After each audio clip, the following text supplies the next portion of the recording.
got a wood storage problem.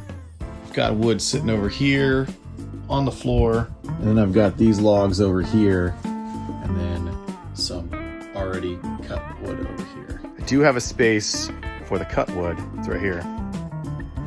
My rolling shelf, this bottom drawer is empty. I think it'll fit nicely in there. Now that's perfect. All right, with that wood moved, we can now organize this. Much better. Oak's on this side, maple's on this side. We got some room in the middle for another oak that I got a call about. I can go pick up some logs from. Once all these logs dry up, man, we're gonna have a lot of bowls to turn. That's gonna be great.